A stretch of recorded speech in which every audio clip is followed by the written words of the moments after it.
Welcome to another episode of Chatting with Staxx. I'm your host, Bill Staxx, and today I got Charlie Wagner. What's up, man? Hey, brother, how are you? I'm great. How have you been? Good. It's been a minute. I've been waiting on this. We've had some good phone conversations that we can't even talk about the shit. But I'll try to do the best I can today, where you keep it honest still, but not reveal everybody's secrets. So I appreciate you taking the time for me, man. Definitely. So I want to go over some of your story. Do you want to tell me where you were born and raised and what it was like growing up in that part of the country where you were born? Yeah, I was born in a manger. That's already I'm being blasphemous. I'm going to go straight to hell for this. No, I grew up in Chicago. My dad was a cop. My mom's a refugee from Cuba. And, I went to Catholic schools and did everything right, but somehow got involved in a bunch of crap. Right around the time I started going to high school at St. Rita, it was a predominant Black and Latino school. So, and I had a big mouth and I was skinny and I got my ass beat every day. The counselors said to my parents, they said, he's in a fight, like 2 or 3 times a week. He should go to another school. And I'm like, how about, just help me out. And they, they were like, no, you got to go, man. So then I went to a cool St. Lawrence, a more suburban white school that was, they were not city boys. So, So when you got there, did you have problems with people? No, nobody. No, people, No? It was a different world, and that's why I think, honestly, you could grow up in a good house, but a bad environment outside will screw up everything. And, drugs and alcohol and all these other things will lead to people think it's harmless. It's not. Part of the reason I want to talk to you isn't to promote crime, to tell people about all this crazy shit that I did. Because I got a lot of crazy true stories, but redemption is the thing that, I live in Kentucky now. I work at a church and a school and with my wife. And, I don't do anything. I hang around with older ladies and feed the birds. I used to walk my Chihuahua, you know what I mean? You're retired, but you start to get a perspective on normal people. Because when you grow up in shit, you're like, oh, shit's great. This is, shit. Okay. And then when you see everybody else in the rest of the world all clean, you're like, why are they weird like that? Chicago was, it's terrible. It's just a terrible place, even for good kids. The suburbs are a little different, but, What was your first experience getting trapped up with some negative things? I said St. Rita. So the football team used to beat my ass. There wasn't just regular people, everybody. And there was this one particular white dude, Bill Dice. I hope he's watching. He used to beat my ass. Big dude, and he was the worst of everybody. But then a Latin king came up to me and started talking to me, and then one of his little guys, Hector Segura, came up to me, and they started looking out for me. They were from 33rd and Morgan, and they were good to me. And in my neighborhood, that's everybody that I knew. Everybody's a Latin king. I mean, that's the neighborhood. Right across 59th Street, though, there might be Satan's Disciples or 2-6. It's crazy because we're all fighting over dope and the square footage of blocks, and people, I'm serious, dying. They called 58th and Hamlin homicide because they're man. I know some cruel ass people that are funny as hell though. But it's true. Gangsters are the funniest fucking people on the planet. Yeah, without a doubt. It may be cops, maybe soldiers, but gangsters are. And a lot of their mannerisms and gestures, they're all real. Like it's real. The stuff that you see on the movies. Yeah, you're like watching a movie, and you're just like, and that's where, you study character, and you get all these different things, and I gotta say, I get the romance behind it. You know what I mean? I'm talking about redemption, but I still go back and look at that shit and smile and go, that was that was fun. So it is what it is. I don't regret anything. I just, I wish I could help other people not get caught up in the trap. They can put their toe in, but don't put your foot in, because the minute you get into it, you're all the way into it, and it seems like for life. So yeah, but for me, look, seeing you and all the accomplishments that you made, you're an inspiration to me, because I'm trying to change my life. It's all one day at a time and all that, but it's really hard, man, to stay on track and stay focused when there's people trying to drag you down. And I'm sure you deal with that all the time, right? Yeah, we both went to AA, and I went to rehab, and I was just telling you, the counselor said, you ain't, I was done with my 6 weeks, and he's like, you ain't better, you're going to die or go to jail. And he said, if you want to come back, you can come back anytime for free. So I kept going for more than a year. It told me stupid shit like no caffeine, no sex, no, just impossible stuff. No sugar. What am I, a monk? And then I did it.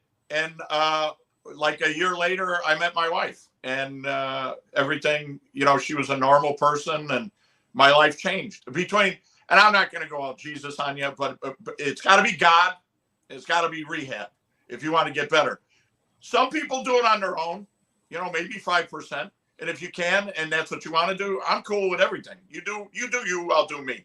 But I needed it. I needed that. And I grew up in a Catholic family. And so, bringing God back was not an issue. And, praying helps.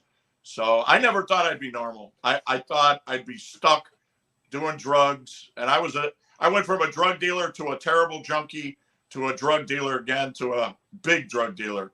And then, it's, I'm lucky I got I was looking at 60 years for the crime the last one I committed, a while ago. And that scared me, it got me scared. But anyway, so when I was 18, I started working, I went to, work for my father-in-law, who's a Cuban diplomat, Carl Valdez-Esqui. I was dating his daughter, and and they're Black Cuban, and she was gorgeous, and I was in love. And we went to dinner, and I was like, "What do you do for a living?" And he's, "I buy and sell stuff." And I heard the little, yeah, buy and sell. Where do you work? Oh, Chicago, New York, Miami, Columbia.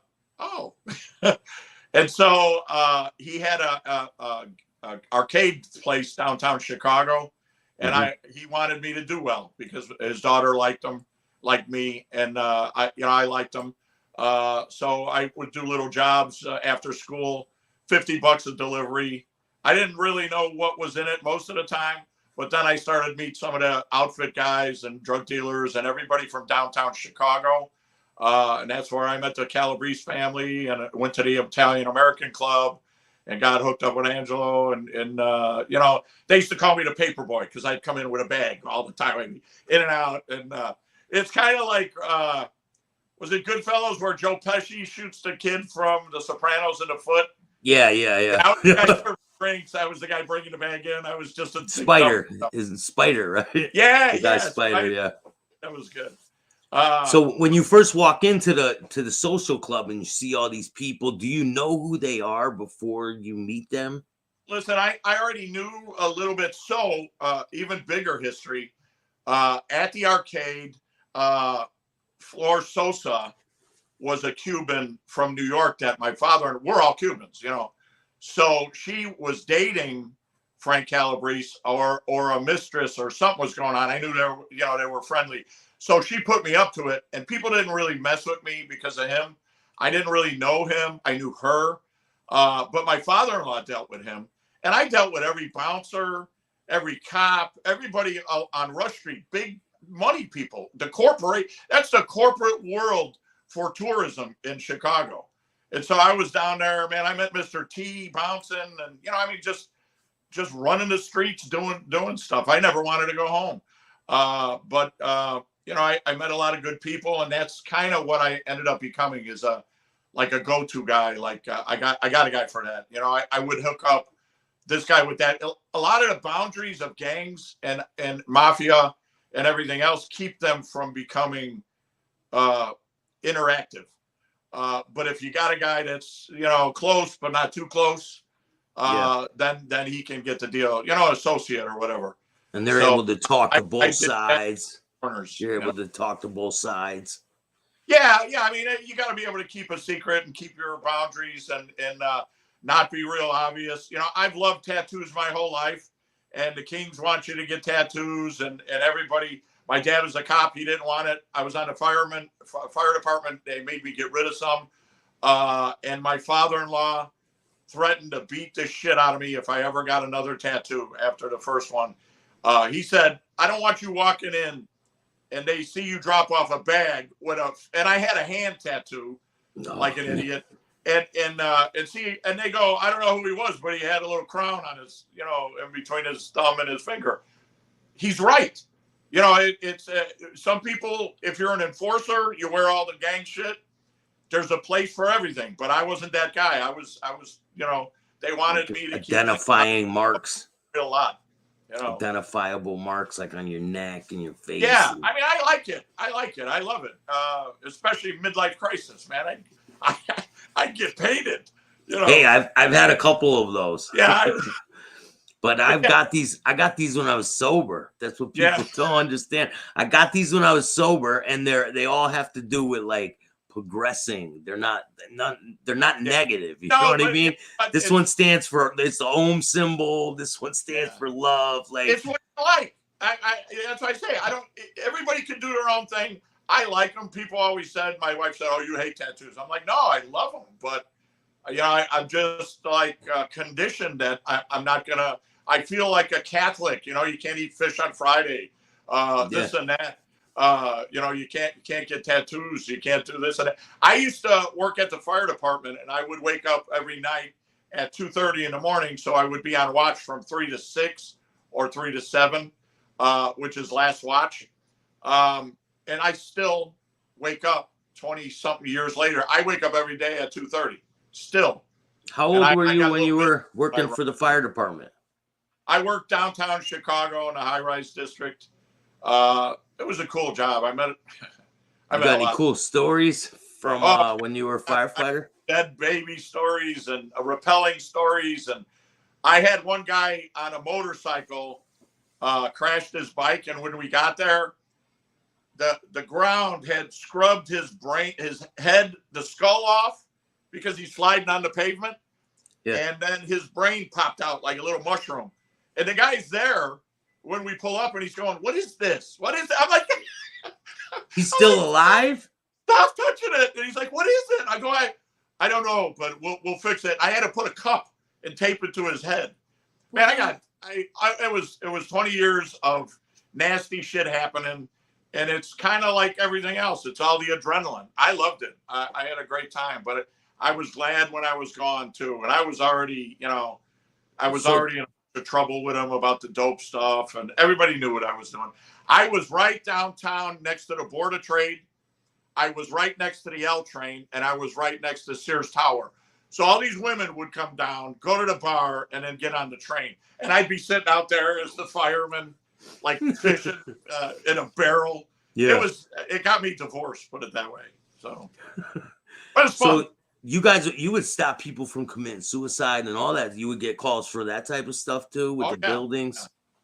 Yeah, we had one lady on Michigan Avenue jumped 28 stories. Her parents owned the building, and on the way down, there's a little ledge right around the 3rd floor, and then the 2nd floor is the roof.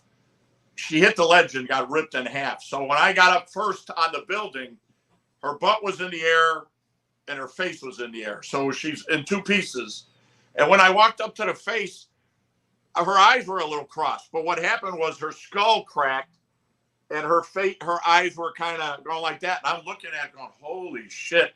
And the candidate that's with me, he's like, "Hey, is that real? Is that real? What is that? Is this a movie? What is that?" And I go, "Shut up."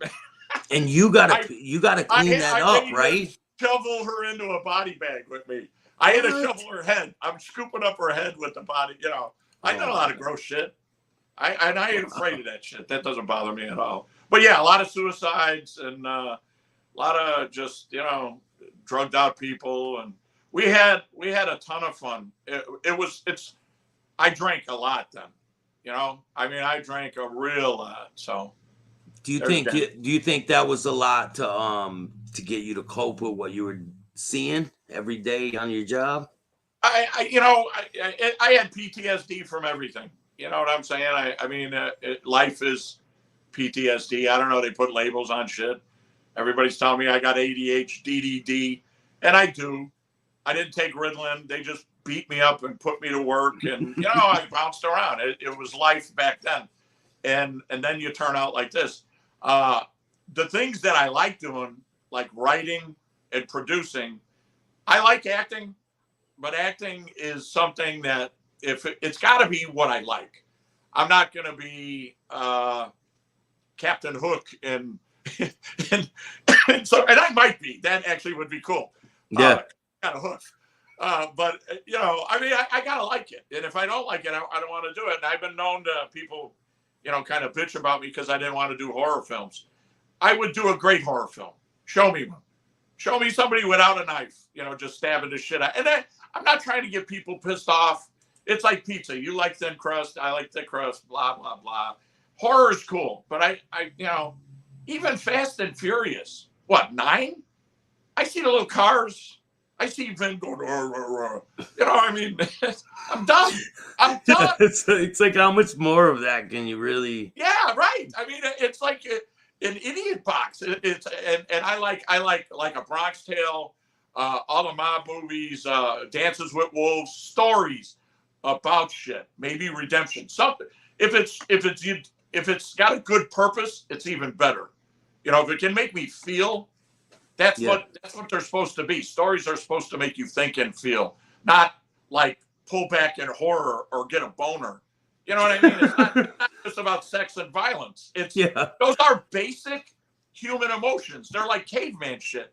We can do a little better than that. We can do some, stories that your kids will watch and go, "Wow, that guy was stupid. I'm never doing that." Did you want to be an actor before, well before all this came about? Did you have it in your mind to be an actor? So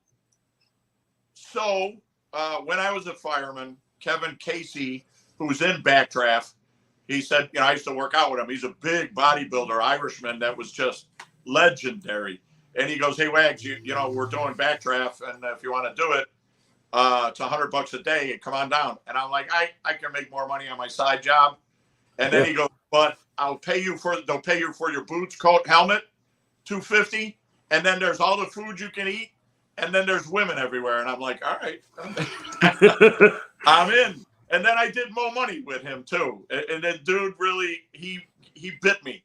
He's the guy that showed me this is cool. I was hanging around with the Wayans brother on my second film, having lunch with him with Kevin. It was badass. Yeah, that's awesome.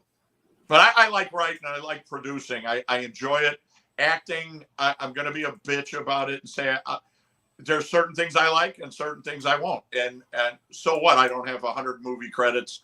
I don't care. And like I said, I'm not knocking people that do. Do your thing. You do you. I'll do me. And I got a lot of time. There we go. There's all the boys. Yeah. That was your first experience with movies. Yeah. Was this one? Yeah, and I was standing there with Kurt Russell watching De Niro, all that shit. But I mean, pretty much you're in the background throwing ladders around, but you would see them. Yeah, that was cool. Backdraft was it didn't really bite me yet because I wasn't really on camera. But then when I did Mo Money, they had me in the elevator scene, and then I was on. From there, it was I get the hiccups. You're going to have to forgive me. It's been like 4 months. I'm burping. At least I'm not farting. I'm burping, and then I'm hoping not to get the hiccups. So you said hernia surgery. So, oh man. Yeah, I don't know if it did it or what, but anyway, what else you got? When you were younger, you had to collect money, right? You collected money? I did that for a while, yeah. I did whatever I was told. Do you have any stories when people didn't have the money or anything like that when you were collecting? I was good at I wasn't very big back then, but I was really tough. I mean, I had been in hundreds of fights, and I just all the way grammar school, little kid getting my ass beat. I was fighting at 8 years old with my brother in a gang. I wasn't afraid to get hit. I mean, my brother used to beat my ass, and my dad had beat my ass a little bit. So I've never been afraid to get hit. I would just jump in, and a lot of people freak out. But that being said, the best ways that I was clever, I've always been a really good criminal. I think about what the problem is, and then I do it. So I would always, like either extort or find a way to, I wouldn't say blackmail them because they're already committing a crime. I would convince people to pay me, and they would be like almost happy to do it. The guys aren't going to hurt me, are they? And I'd be like, no, but it's not me, but I know a gorilla, and he's coming to get you. So why don't we just settle this? I was good with the bullshit, so I enjoyed doing that too, and that's why we did a reality show called Chicago Sharks for Discovery Channel that we went to pitch. And they paid for us to do some episodes. So it was fun. That would have been a great show. I sent you the clip too. You can play it another time or whatever. I tried to get to play it, but it won't. It's not compatible. Yeah, with Dominic, this Dominic Capone. Dominic's on there, and then a bunch of the guys that I knew. A rapper named D.A. Smart that did a big song called "Walk with Me." He was into rap battles with Eminem. This guy. Back in the, in like 8 Mile, that kind of crap. Yeah. And then Kurt Calabrese was in it too. Kurt's Frank Calabrese's, the mob boss's son. And I didn't know Frank Jr. that well, although I had seen him, but they always had those kids working. And Frank Sr. was kind of rough on. I saw him with Kurt, and he wasn't a nice guy. I was scared shitless, but he was always kind of laughing with me and fucking around. And I think it's because his mistress put in the good word, and her boss was in business with him. So he's kind of like, it's the paper boy. Every time he saw me, I brought him money. You know what I'm saying? Oh, so he was good with you. I'm a happy guy. Yeah, here, take this. Yeah. Shut up, go. Here's money. Shut up, go. Yeah. It's no whining, no nothing. Just, do it. And I liked, I would take a task and get it done no matter what, I beat people up to get money, but it wasn't a preferred method. Most of the fights I got into in my life were because someone was trying to start with me. And those are the ones that I enjoyed. And I used to always, my friends would know that I would push it down. You know what I mean? I would be like, I would be bouncing or something, and a guy would be like, fuck you, you ain't big, I'll kick your ass. And I'd be like, but sir, let's be logical about this. And let's go and talk and have a discussion like gentlemen, and then let them start to wail on me, and then, sneak up on them with a couple of punches and then just destroy them. It was kind of like a cat playing with a mouse. I enjoyed it, and I was good at it. So, I liked finding little spot. Did you ever have a pit bull? Yeah. Pit bulls bite in the groin. They bite in the eyelids. Yeah. You know what I mean? They'll bite you in the ass. Pit bulls know where to bite you where it hurts. Yeah. I know where to hit people where it hurts, man. I knocked out so many like eye piercings. I had guys stuck my fingers in their nose and headbutted them, and just stupid shit. But I enjoyed it. I couldn't do it. I'd break every bone in my body if I tried that shit. And I'm not violent now.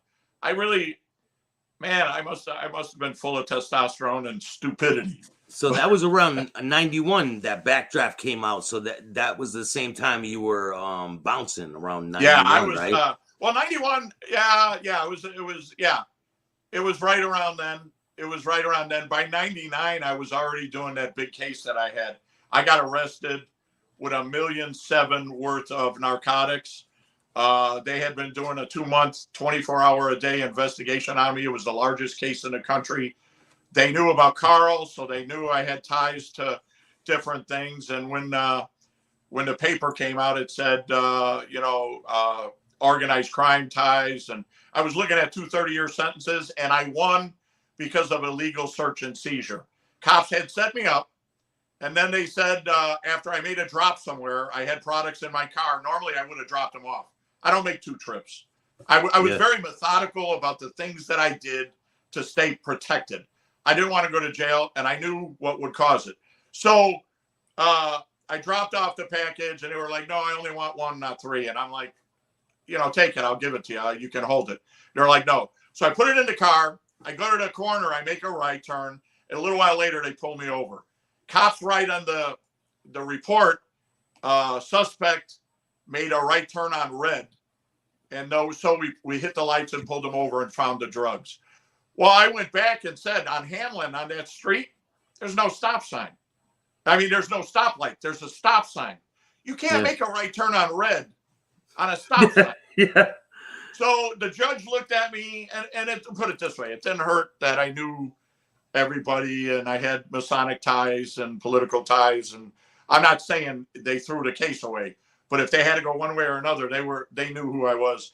And they threw the case out. So I was scared shitless, man. I even thought about suicide then, because 60 years at 50 years old or 40 years old you're done.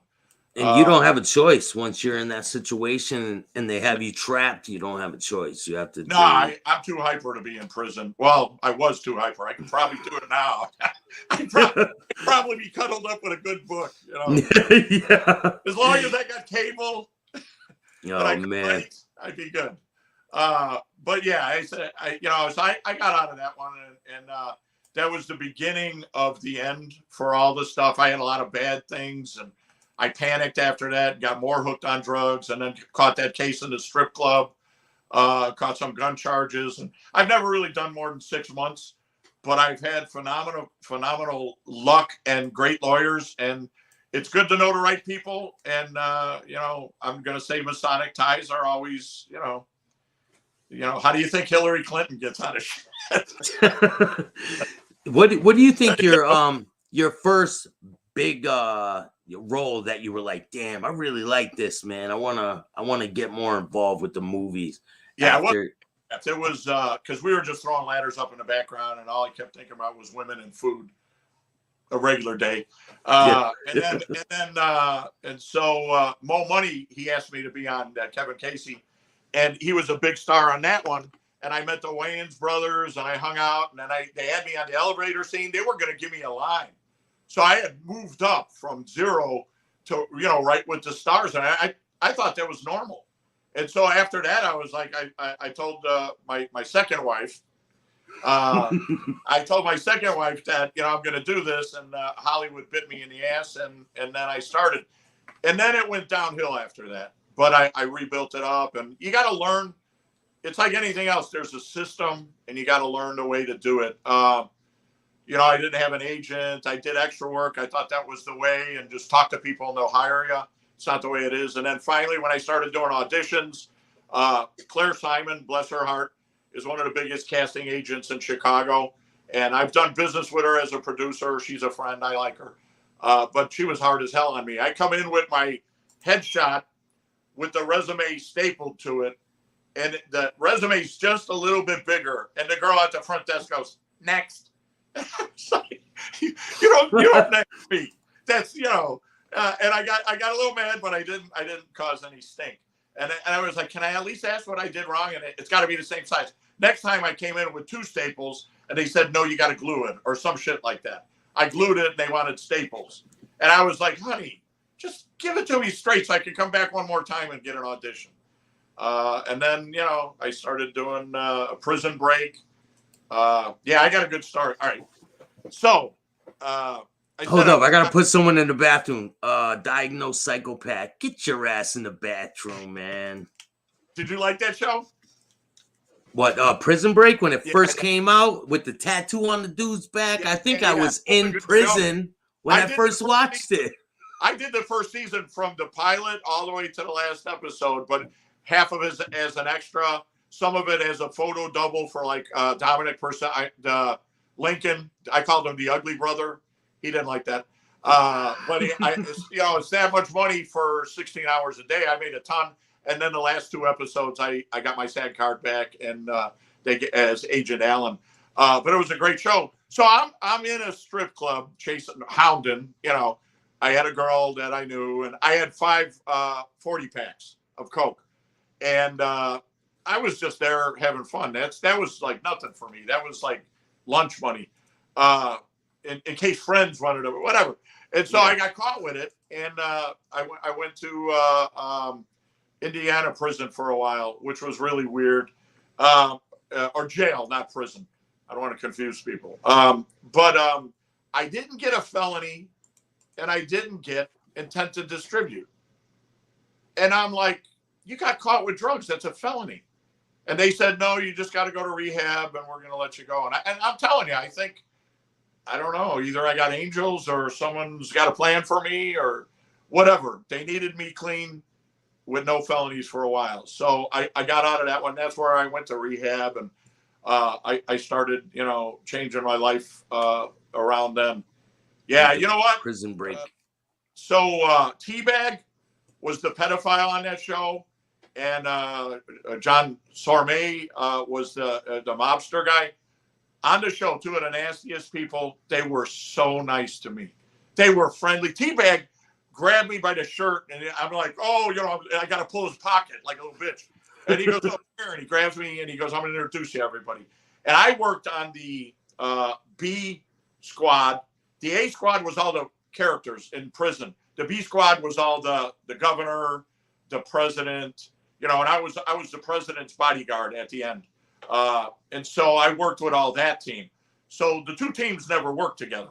Yeah. And so when I did his photo double stuff on the escape, he introduced me to everybody. But they took time to talk to me. We told jokes. We acted like boys, and everybody else was kind of like, Yeah. I'm just saying, bad guys are the best guys on set. Over and over again. So many films, the bad guys are my favorites. So maybe it's saying something. Took the time to show you everything and introduce you to everyone. So I got some pictures from some of the movies you did, and I'm gonna pull up the pictures, and you can tell me what movie it's from, and if you remember the situation when you took the picture. All right. Okay, so it was the Mayans was coming out, and it was after I had an audition on Sons of Anarchy.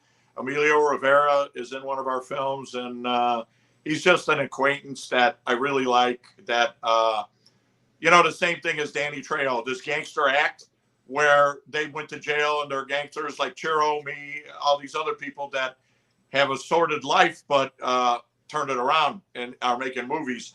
So Emilio and those guys. One of my friends, Wilson Lefty, is on the Mayans. And so I wanted to get on it, so I did a photo shoot for that. And Rocco. I had Rocco on the show. I'm Cuban, not Mexican, so I had a up to grade with the big ass mustache. That's not even real. The mustache isn't real. They made it right. See how in front, right in the middle, it looks kind of fake. Yeah. Actors Theater, which is a fantastic theater. It's like Goodman or Steppenwolf in Chicago. They made that for me. Did they put tattoos on you too? Do they? Oh yeah. One of my buddies here does all the tattoos and shit, so I can finally have some. I got fake mustache and fake tattoos. Hey man, because I'm a church guy. You don't want to scare the kids. Grambino, what's up, man? What's happening? How you doing, Liz? Yeah, a lot of people said to tune in. So come on, man. Well, let's get some jokes. I got another one, man. Oh, we just did that. It's and I hope the producer forgives me because I'm going to tell the story.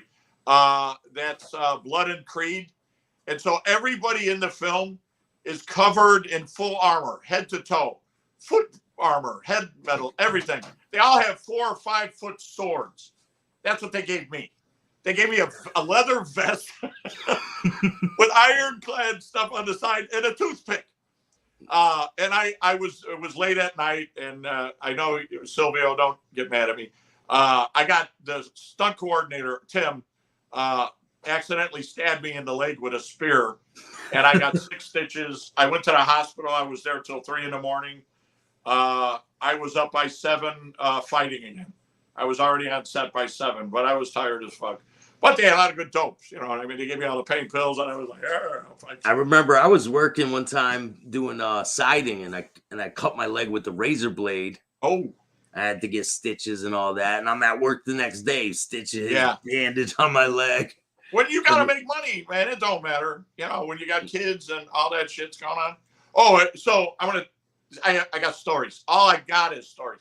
I'm doing a cable job in Indiana a long time ago, and I get a call from my agent, and she says, R. Kelly is shooting a video next week. They want you for an audition, but you got to come right now. I'm like, I'm 2 hours away. She goes, you'll make it there. Just go. And I said, I got to change. She's like, no, just go. Don't miss this opportunity. It's in front of millions and millions of people. He's got like 30 million fans. And I went to be the mob boss. And so I got down there. I left my ladder on the side of the person's house. And I told him, I got to go do an R. Kelly video. And Trapped in the Closet too, right? The Trapped in the Closet video. Yeah. Yeah. That was before he was peeing on people. That was before he was a pedophile. I didn't know. You don't know what kind of freak shit's going on. But anyway, so I left the ladder. I went all the way down there. I get to the fucking audition. I'm trying to get all mobbed up and everything. And I come in. Dominic Capone's sitting there. Now, Dominic's a blood relative of Al Capone, and he looks just like him. And I was like, man, my balls sank. I was like, I just drove all this time, and he's going to get it. But the lady, the casting director, was really sweet. She goes, I've got a great role for you. We thought about you for that anyway. So R. Kelly had a henchman. Dominic was the mob boss, and he had a henchman. I was his henchman, and we arm wrestled. And it was cool. Eric Lane is the guy I arm wrestled. Great actor, cool dude. You know, we had fun. But yeah, it was an R. Kelly video, but not the Dave Chappelle type. not the P video. So I was I was in Chicago when he got found not guilty that first time. The first time. Well, he should have. Man, when I was there, that it was loaded with underage girls. Now, I just thought they were young, not underage. There was like 30 women there, all in mini skirts, all, you know. I thought they were shooting a scene, but that was just his fan base. And another thing happened there too. So when Eric was doing his lines, they wanted me to get behind Eric and motivate him, you know, behind the camera. So they told me, you know, go do it. I'm like, oh, and it wasn't working out. R. Kelly comes up in front of the director and says, I want you to say the most racist shit you can ever think of to him, and I want to get his reaction. Excuse me. And I hesitate for a second, you know, because you either got to think about it or whatever. And R. Kelly goes, if you can't do this, I'll find somebody else. He goes, and you'll never work again. I'm like, dude, relax. I got, you know, give me a minute. I'm trying to think of, you know, pronouns. But I ripped him a new ass. I mean, I gave it to him.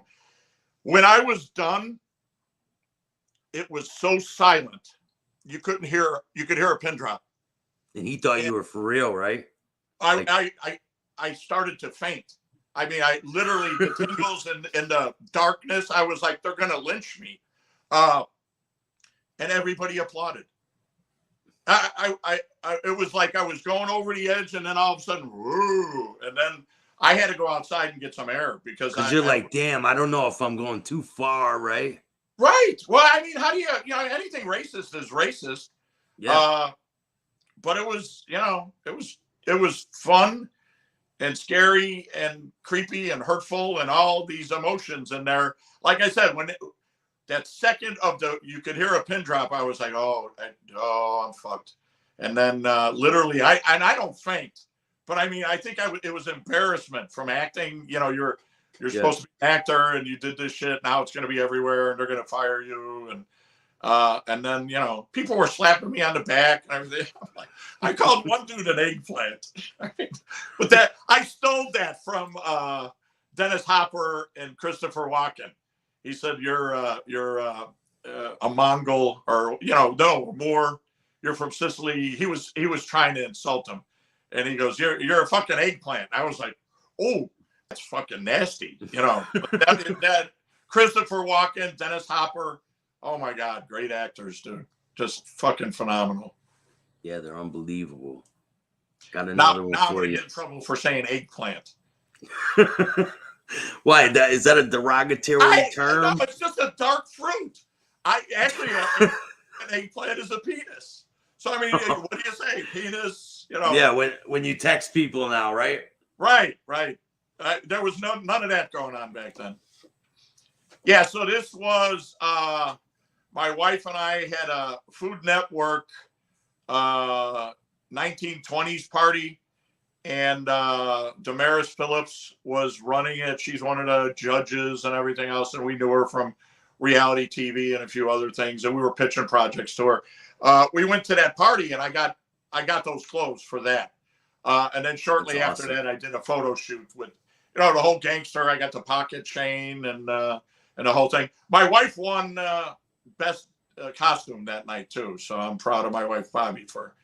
She was thrilled to death, and she looked really cool, But yeah, that suit's worth like $150, and I'm getting $1 million out of it because I'm wearing that a Western without the coat, without the hat. Yeah. I'm supposed to be some British guy. What is it? Final Sunset to my boy Paul D. Morgan. He's doing an old school, kind of like a John Wayne Western, with all the bells and whistles and shit. You said you've been involved with a couple Westerns, right? Yeah, I'm gonna shoot 3 this year. It looks like I'm still waiting on some of them are on my IMDb page.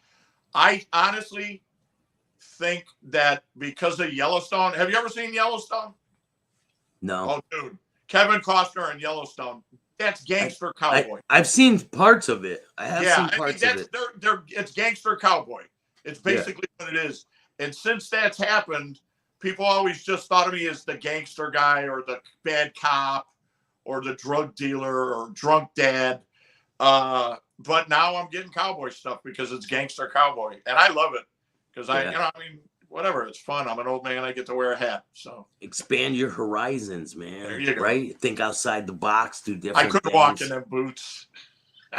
Yeah. Did you have to ride a horse and all that too? Oh, I know how to ride horses. My dad, one of the things to keep me out of trouble, he sent us for horseback lessons and archery, and I even went to the range with him when I was real young. I went to the dumps when I was about 8 years old with him and my brother, and my dad hands me a 25 pistol, and he said, "Go ahead, shoot at the cans," and I pulled the trigger and I started crying. And I was like, "Oh," and then he's like, "Oh, all right, give me the gun." I'm like, "No, I want to keep doing it." So I got used to it. When my son, Jason, was 8 years old, I took him to these other dumps, did the same thing. He did exactly the same thing. He cried for a second. I said, "Well, give me the gun." He's like, no, I'm going to, it's like breaking a hymen or something. It's crazy, right? It's crazy how the same exact. It's cool. It's like he felt like he became a man or something. I don't know. That's what I felt like. I love guns. I got a couple of them. I loved guns too back in the past. I loved. Hey, have you seen they got that automatic double barrel? I mean, the double clip shotgun. It's got a banana. It looks like an assault rifle. Yeah, but it's a shotgun. It's like doof, doof, doof, doof, doof. Semi-automatic shotgun. I'm gonna get that for my wife. They have insane kind of firearms now. It's like so crazy. Yeah, I don't mess around with those no more. I saw Goldberg shooting it in a video, and I get called Goldberg like once a week. Especially when I get my weight up. I'm about 235 now. Normally I'm around 260. I've been up to 280. I did a superhero movie where I was at 280 and I had no waist and I looked like a monster, but I was also 15, 20 years ago, whatever. But it was a good movie. Brave New World. It's I get to destroy a building and smash Black Hawk helicopter with my powers. Oh, so you're the main character in the movie? Yeah, I'm as a superhero. It's a storyline. It's called my character is Patriot. So this particular story, there's 9 graphic novels. In this particular story, I was the main dude. They even made an action figure for me. And the video was well shot. It was in the heart of downtown. They had it at Gen Con and Comic Con. They premiered it. It never got off the ground. I'm still trying to pitch it. I was a character kind of like Captain America. Everybody's kind of a ripoff of somebody else, but it was a very cool project, and we're still looking to do it, you know. Yeah, one of the things I wanted to talk to you about is when you're an actor and you have to go to work and go do these jobs, right? You have to go say your lines and all that. Yeah. If you wake up, you don't feel good, you feel like shit, you don't want to do shit that day, you still got to go do it. Like, how do you push through it when you don't feel like doing it or anything like that? How do you push through it and get through it? You know what? You if you love it, you're not going to ruin your career, and you just do it. Like last week, Clayton Lucci, well, I call him Lucci, but he says Lutz, was a director on a mob project that was just money. And my boy Russell Sweeney was opposite of me. He played my son in it. This kid's a phenomenal actor. I had the hiccups for a month, and I can't sleep, and I've lost 20 pounds, and I can't sleep. I can't eat. I can't do anything. And so I'm trying to figure out what it is other than breathing in a bag and apple cider vinegar. Been to the doctor and everything else. When I had my lines, I couldn't function. I took a bunch of pills, and I was just like, so I got through the first half of the day, but it's getting later and I'm fading. And I was, you know, I even thought about not showing up, and I was like, I can't do this to everybody. I just can't. So I just pulled it out my ass and stayed there, and it turned out all right. They fed me the lines. It's more of a matter of pride because it's never good to do that. I knew my lines, you know, I could study them, but you got to get a cadence between reading with an actor and yourself. And so my wife normally does that with me, but she's been taking care of her parents who have Alzheimer's and dementia, and they're in bad shape. So she's been working and just staying there, and really hard on her, hard on me. And so I was a fucking train wreck. But I got my lines, you know, and like I said, that Russell kid helped me, man. This kid's brilliant. He's like Eminem and Bradley Cooper. I hope he's watching. I thought he checked in, but anyway. And so, yeah, I get to work with a lot of cool people. And my problem is I talk too much on set, you know, but I mean, people love having me on set because there's some funny shit. I got stories, you know, it's like time goes by. So management's always like, we're trying to get the shot. And then everybody else is like, Gase, tell me another story. And so I got to kind of navigate my way between behaving and not behaving. But this has been my whole life. This is grammar school, high school. I've always been a disruptor. I've always been a class clown, asshole, whatever. So I've been in similar situations myself, man. That's why we talk so much, man. We were on the phone. I was like, we were gonna run out of conversation, and I'm thinking, nah, not us. Yeah, no. So you, as you know, I'm trying to change my life and do different things. What would you have to say to somebody out there who's thinking about changing their life and is involved with the bullshit and they want to go straight?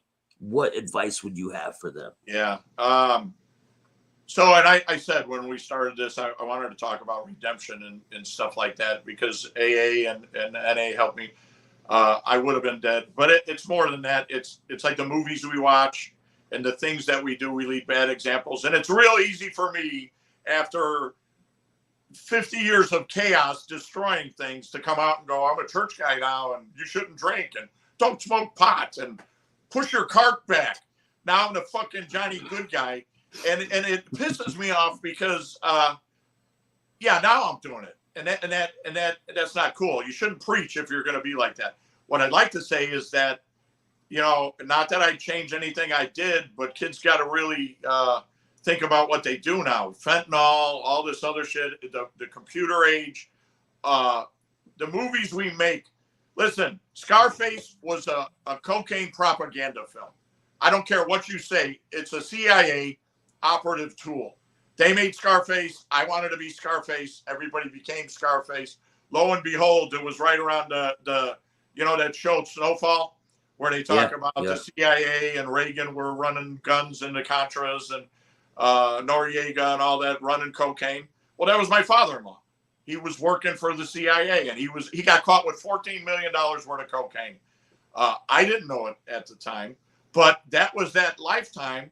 And Scarface came out, and people were using it. And I'm not saying, again, it's going back to the slasher films. If you enjoy it, sex and violence, that's cool.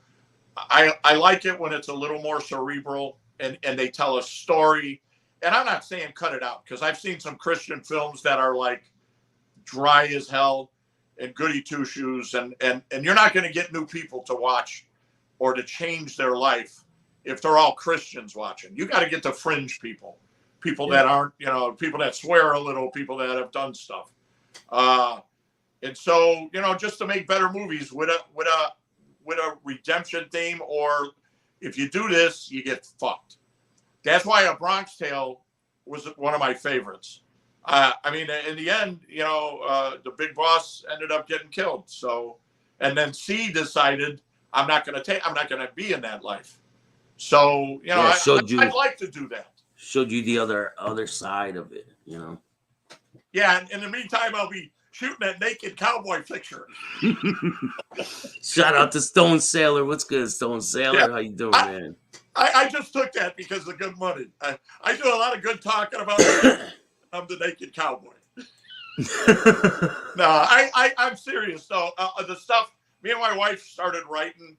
I wrote one screenplay before I met her, and I actually, had the Kings bring in Kato, and Kato was DMX's. I'm in a DMX video too. R. Kelly, DMX, and Fat Joe. Just a cameo in the DMX one, but that's the Kato one. So Kato was Rudy Rangel was a Latin king. He was from Leclerc Courts originally, and that's how I'd met him when he was little shorty. He was doing films with drug money for DMX. And so he had produced a couple of films, and I thought, I'm going to get this guy to do our film. And I actually wrote it for DMX and everything else. And we had a meeting, and I got to do the Chicago look around. So, and I'm going to tell you this, and I probably shouldn't, but they can't do anything to me anyway. So Rudy says, I don't go into business without, some guarantees. And the way the game works and everything is you got to out extort the other guy. I got something on you. You got something on me. We can't rat. But if I come up on you, if I'm higher than you, now I got a little leverage on you, so I can do things. So he wanted leverage on me, and he says, you're gonna rob 2 drug dealers. I want you to rob a drug dealer that first. He goes, I don't care how big they are, but I want to see what they got, and blah blah blah, and tell me the story about it. He said, and then I'm gonna have you rob one of the guys that I choose. And if he says, the minute you get done coming back from the second job, he says, I'll sign that contract right now and finance the whole film. And this was millions of dollars. He was down to do it. So we went, and I got a crew together, and we went, and I was going to rob the 2-6 and then Satan's Disciples. And I'm thinking, all right, well, we're going to get killed. There was a bunch of Polish immigrants that had a club, a disco club, and they were always in there selling coke, and they used to buy coke from me, and they would always be in there. So I thought, I'm going to rob these guys. They're not organized. There's nobody that could do it. So we got DEA vests, bought them on some online cop thing, had zip ties, came in with the guns and the masks, and, we're robbing the place. And I told these guys on my crew, I said, don't rob anything else. Don't rob no TVs. Don't take their jewelry. So the minute we got the drugs and everything else, and they're zip tied on the ground, we're getting ready to leave. And these fools are out robbing everything. And you could see the 2 guys on the ground looking at each other like they knew it was fraud now. And that means we have less time to get away, and that means more trouble. So we got away. I gave the stuff to Kato, and he gave me the names of the guys that he wanted me to rob, and an arrangement. And who's El Guapo? What's his name? Guzman? El Chapo Guzman. These guys are the guys that eventually ended up killing Kato. He got shot like 15 times in a barber chair in the neighborhood.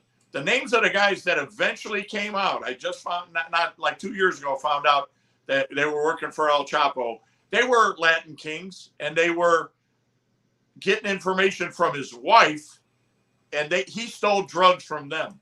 So he was trying to get me to rob people he stole drugs from, and he already stole drugs. You know, he was going to have me killed. Maybe he was going to take I don't know. Put it this way, wasn't a good idea. If you already robbed him and they killed him, and he wanted me to rob him, I don't know. You know, whatever. I'm glad he got killed before I robbed him. Put it that way. I got a picture of Cato right here. Yeah, Cato was Rudy Rangel. He's got credits in some of the DMX films. There you go. That's my boy. Yeah. Yeah. Look at him throwing up. That's his wife too. Let's see who's. Yeah. So he got killed.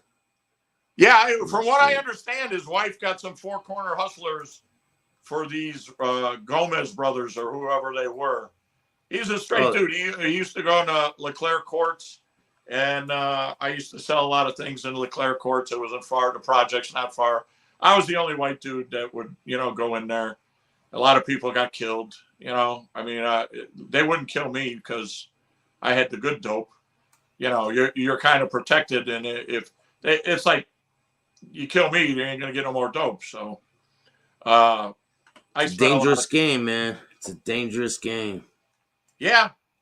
When when I was sober, it seemed harder and scarier. But when you're high as hell, you really don't care. But that's when you make mistakes. When you're sober, you don't make mistakes. So remember that story I told you about the people set me up with my case for 60 years? Mm-hmm. The cops looked at me like I planned my criminal activity well. So I had a box that I would put 3 of these items in, and I would take the box up, and then I would put a label on the return address, but not a label on the mail to address. So when the cops pull you over, they can't open a package that has a postage on it, but the postage isn't particular on where it is. It doesn't say in return or whatever. Then when they call the post office says we can't open it because it's not postal. I had found a way for them not to be able to look at my shit. Excuse me. But wow. But like if the dog gave an alert on it, then they would have reasonable doubt or reason. Me out. They had me open it, and that's how I got caught. So yeah. I don't want nothing to do with any of that game no more, man. Oh, hell no. I'm so glad that my life is on a different path, and I got a lot of good things for the future. The hiccups aren't one of them, man. Try to be coked up and go anywhere. You're like, no thank. You're sweating. You're peeking out the windows. You can't find your dick with both hands. Yeah, that's a drug I want to do. Yeah. Give me more coke. Yeah, I want to ball up in a little ball in the corner and cry. I don't know. My life. Yeah. It's got to be a hell of a drug, if that's what you want to do, because that's fucked up, and that's the truth, man. You know this face. I was watching the Playboy Mansions, and they're talking, the Playboy Story or whatever. They got Hugh Hefner on there, and they're talking about it right around that time, and he's like, well, he's talking like Sammy Davis Jr. You could see he was coked up. So that was a hell of a, the 80s and 90s, man. Whew. That's some bad shit. And that CIA stuff is no joke, man. That's all true stuff. They're infiltrated and they do what they want. That's that Bush family. Bush got in there, and there's other ones, big players that are in it. That's the key to controlling they control politics more than anybody else. I'm not going to say anymore because I don't want to. The government is the real criminals. I might call some gang members some fucking names, but I'm not going to. Hey, they're wonderful. They're my favorite. Hey, they're all great, man. Yeah, any position of power ends up being corrupt. I don't care what it is. You could, be playing checkers, and once you become the top checker guy, you're like selling underground checkers and shit. You know what I mean? It's just nature. It's nature. That's why, like for me now, I like doing nothing. And I was never, I always wanted to be normal because I have such bad ADHD, running around like a ping pong ball. now I'm starting to mellow out, and it's kind of cool to see what everybody else was doing while I was fidgeting. And you know, it's not medication. I'm just fucking old and tired. But I like it now. You know, I can sit, I can watch, and I like reading. I like, you know, like Discovery Channel, History Channel, shit like that. The world is an interesting place. History is just fucking amazing. Oh, Ancient Aliens is one show. Dude, I can't get enough of that. Yeah, It's probably all bullshit. It's all crazy talk, but I love it. Yeah, it's a lot of speculation, but I think a lot of it's true too, though. Yeah. They got one thing over here, they got one thing over here, and they go, look, they're, you know, that's what it means. God, he's got a green fucking head. So, yeah, but it's got different things, and it's got some history. I like them talking about Tesla. You know, we fucked Tesla. Edison fucked it. We could have had free energy. All this big oil shit that's going on, this is all a charade. This is a dance. We live in a world where politics are pro wrestling, and it's absolutely true. And there is no good guy or bad guy. They're all the same. Everybody goes, oh, not my party, your party. And I'm like, I don't have a party. I got so pissed off at this. They do 4 or 8 years of one agenda, and then half is called a bunch of names. Then they go over here and do 4 or 8 years of the other agenda that fits where they're going. And then they get, you know, it's a steady little climb up the ladder.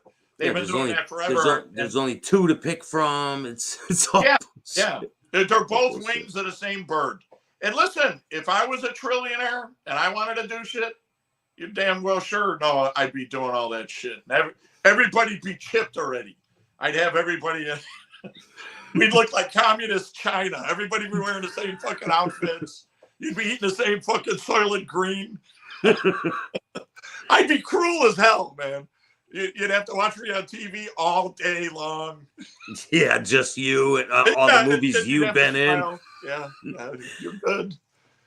So what's in store for the future for you and your career? What's the next thing for you? I don't know, man. This has been a good year. Diana Carter is my manager. That's Chiro's manager, and I'm hoping to work with Chiro and Anthony because they really, they're knocking this shit out of the park. They're breaking new ground.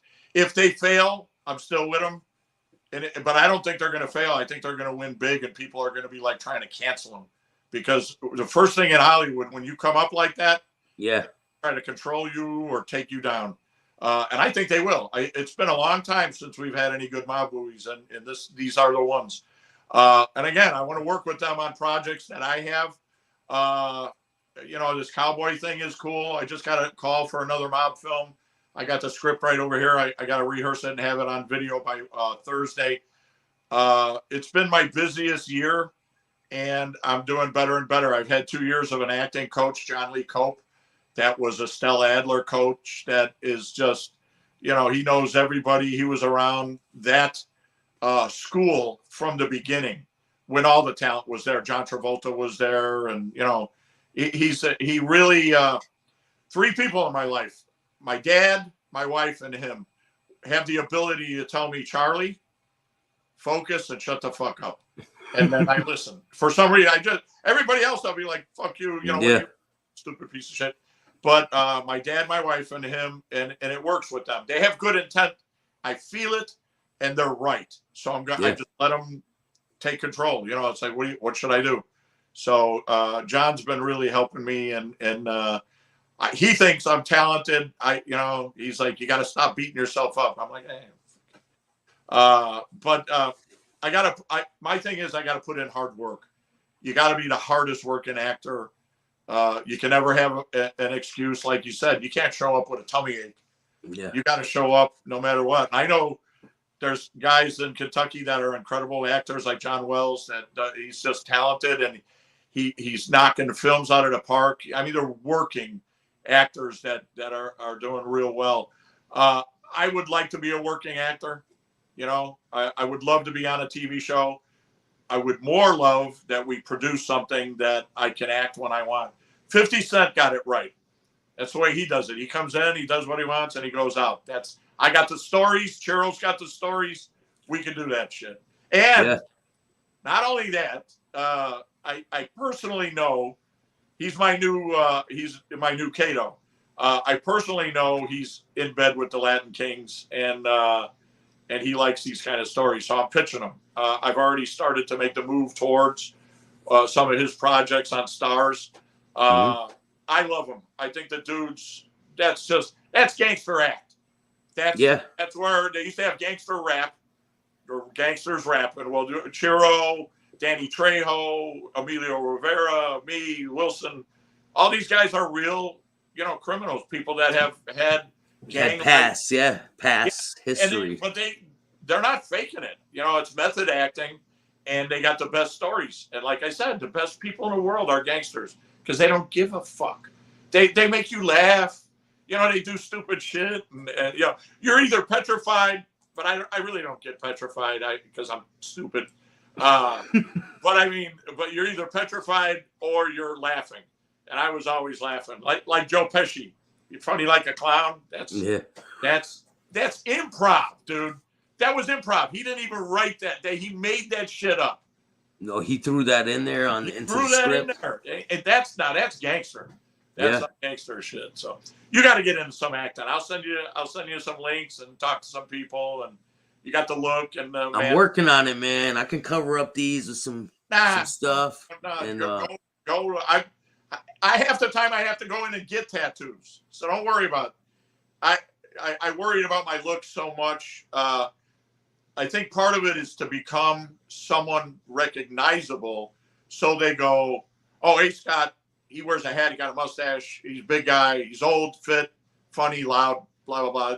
That guy. I can go to this guy because I know the type. And then casting directors. You're thinking, oh, I'm going to be a Hollywood star. No, you start from the bottom. So you got to go to a casting director, and you got to get them to, be familiar with you. 2 years ago, before COVID, I had 100 audition offers, and I took 80 because they were SAG, and I videotaped them and sent them in. 20 of them, I got a call back, which is incredible, and 2 I booked. And I couldn't figure out what I was doing wrong. So that's how I got my acting coach. That's a lot of auditions. And what the casting director was doing was every week he'd go, I need a big white guy that looks mean. Charlie. It makes their job easy. Instead of looking for all these guys, it's like he shows up on time. He does his video. It's always pretty good. Who knows? We'll throw him in. I wasn't their A-list guy, but I was there. That's one step away from being their A-list guy, though. I was their go-to guy, and I'm still hoping it'll be that way. But now I got my own personal shit going on, so just keep pushing ahead, man. I can't wait to be involved with the movies and all that. Well, you should take some advice and take some classes. I would go home and get a script. I'll send you scripts. I got all sorts of scripts.